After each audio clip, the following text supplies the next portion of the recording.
안녕하세요. 이 시간에는 성경에서 말하는 정의란 무엇인가에 대해서 같이 생각해 보는 시간을 갖기로 합니다. 우리는 일반적으로 정의라는 말을 들으면 생각나는 것이 불의를 타파하고 부정부패와 불공정, 차별을 철폐하는 것 등을 생각하게 됩니다. 즉 깨끗하고 차별이 없고 누구나 기회가 평등한 사회를 이루기 위해 개혁을 실행해 나가는 것을 정의라고 할 수 있습니다. 그러나 성경에서 말하는 정의는 우리들의 일반적인 그런 생각과 다르다라는 것을 오늘 성경을 통해서 알아보기를 원합니다. 성경에서 말하는 정의란 무엇일까요?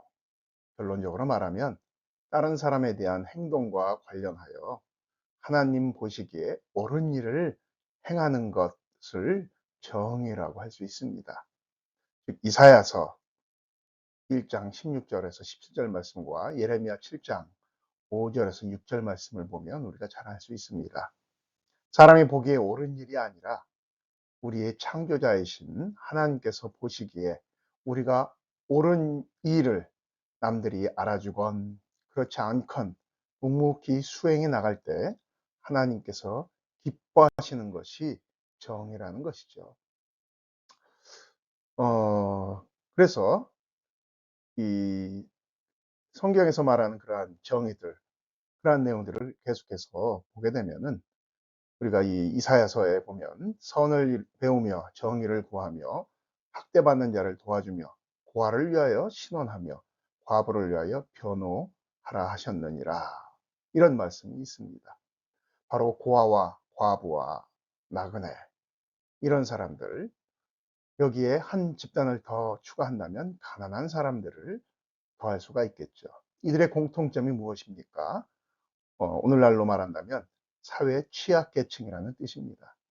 누군가의 도움이 없이는 생존할 수 없는 그러한 사람들을 위해서 누군가 자발적으로 나서서 자신의 물질이나 재능이나 육체적인 수고를 통해서 그들을 부욕해 하는 것이 바로 성경이 말하는 정의를 행하는 것입니다.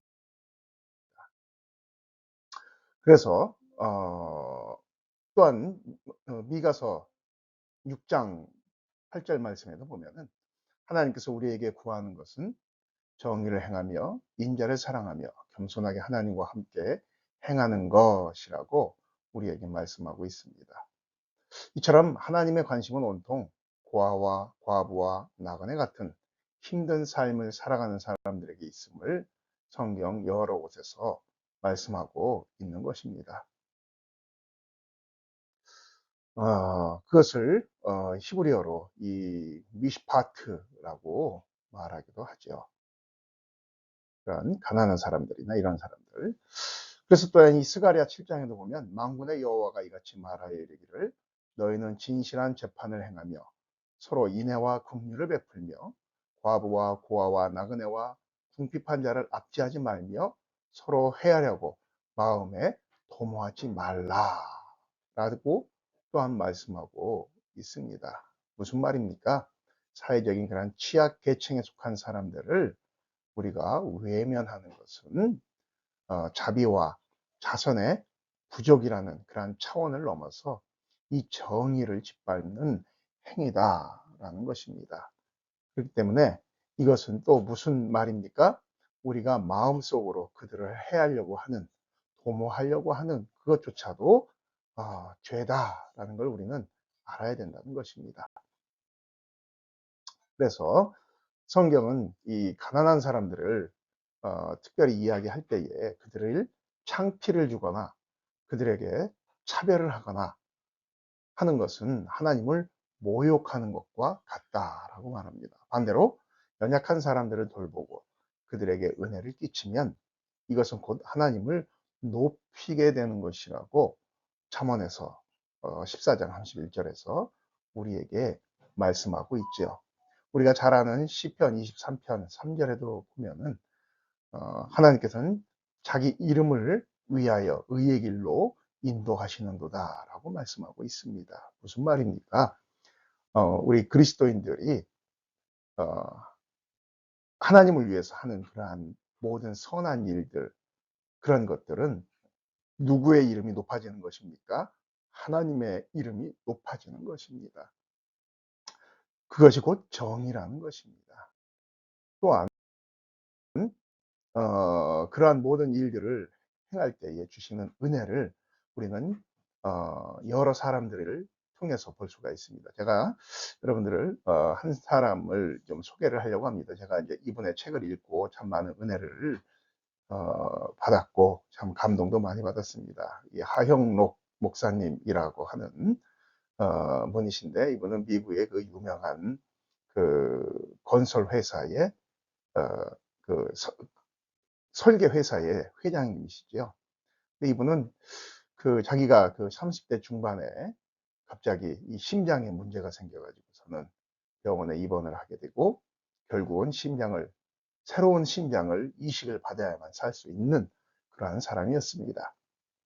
그래서 그 병원에 입원해 가지고서는 정말 많은 돈도 다 그 병원비로 허비하고 그러고 있는 상황 속에서 결국은 그 아주 건강하고 좋은 심장을 이식을 받게 되었습니다.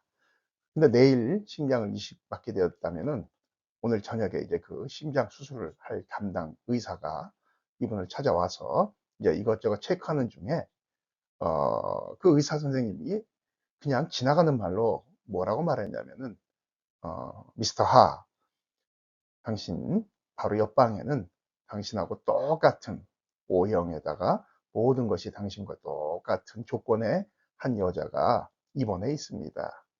그 여자도 심장에 문제가 있습니다. 그러나 그는 어, 내일이나 모레 이상을 견디지 못할 것입니다. 불행하게도 그 여인은 심장을 이식받을 사람을 찾지 못했습니다.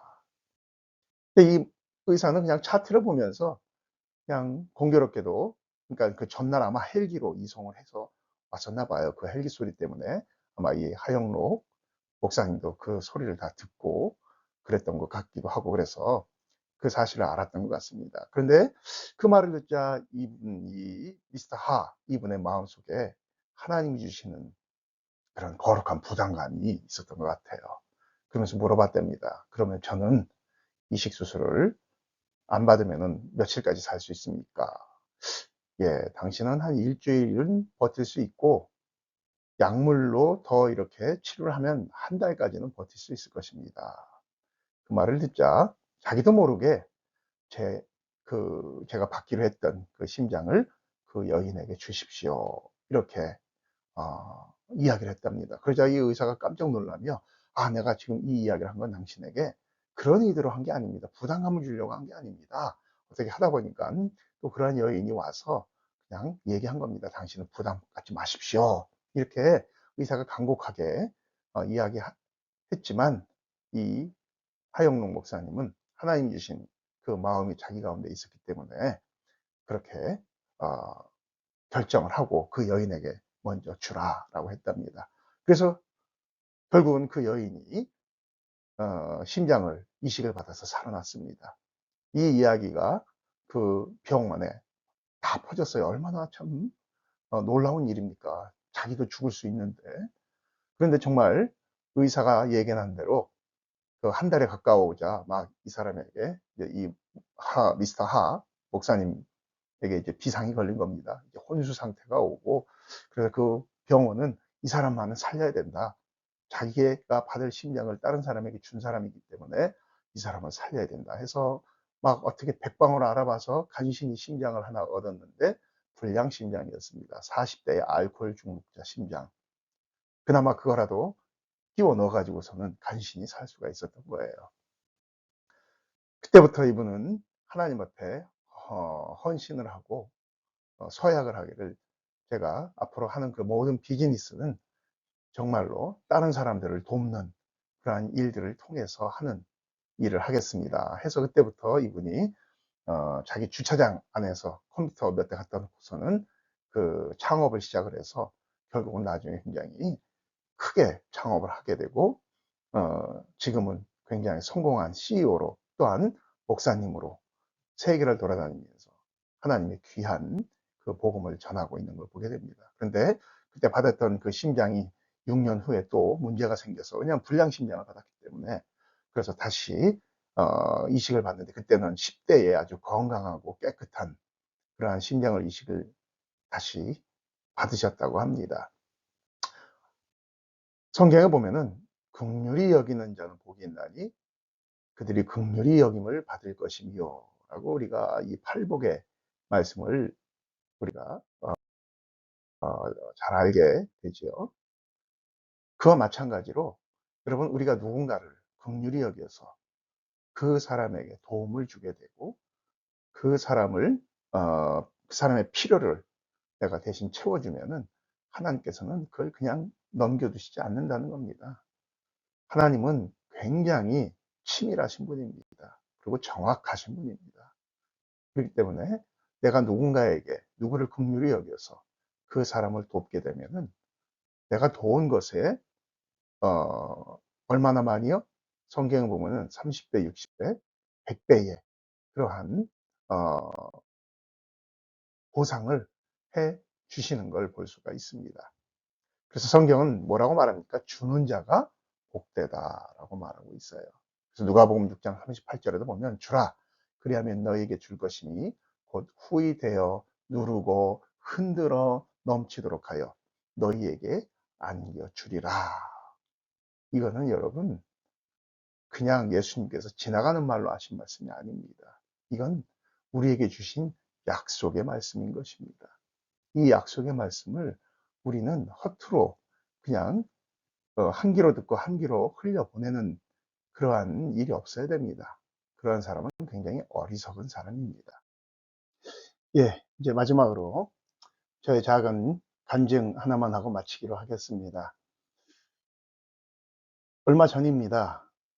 제가 아는 한 목사님께서 그 교회에서 후원하는 아프리카에 있는 아프리카의 한 교회를 짓게 되었는데, 급하게 추가 금액이 들었다라고 하면서 좀 후원 좀 해달라라는 그런 간절한 메시지를 받았습니다. 그래서 제 통장에 있는 돈들 좀 긁어서 모아가지고 그냥 그 목사님에게 보내드렸습니다.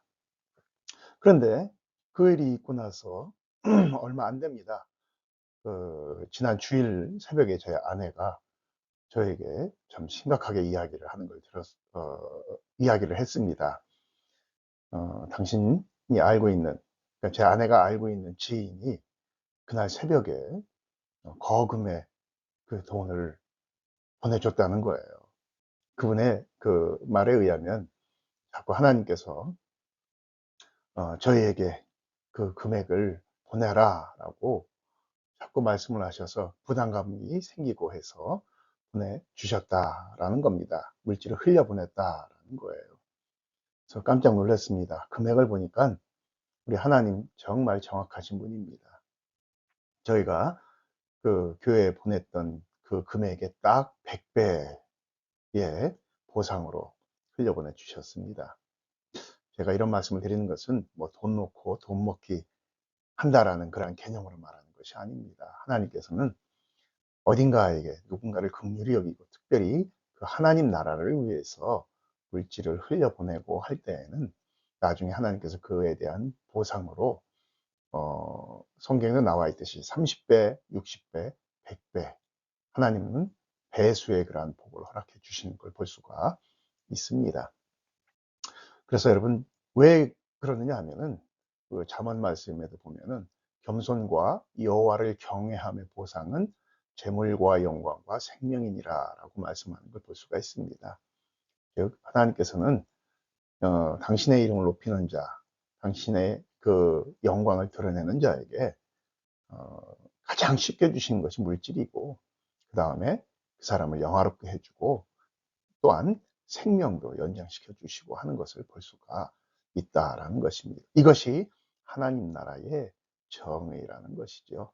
여러분들도 그러한 하나님 나라를 위해서 여러분들이 갖고 있는 것들을 과감히 사용을 하시고 기쁨으로, 감사함으로 그 모든 것을 감당할 수 있는 여러분 되기를 바랍니다. 이상입니다. 감사합니다.